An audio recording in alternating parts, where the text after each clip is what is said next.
Depois de fazer full análise, nós chegamos à conclusão que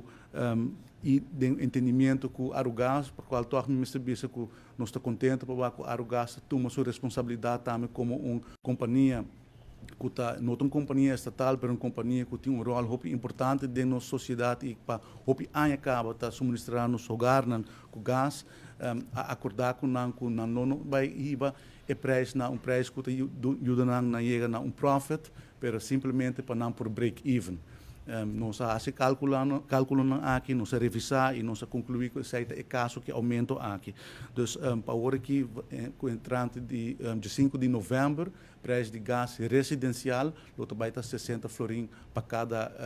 cada cilindro de 100 libras e a reduzir a quantidade de 6 para ano, para 4 para cada hogar. Qual a gás nota tá que tem roupa uso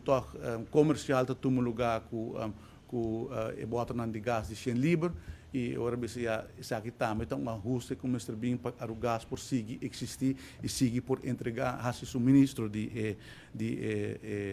tanque de gás. Então uma decisão que o governo está necessário, pero naturalmente é uma decisão que está se dolor, uma decisão que nós está compreender a dificuldade que está trazendo com ele e é uma decisão que lamentavelmente nós temos que tomar para nos garantizar que nós garantir acesso a gás para cozinhar dentro do hogar.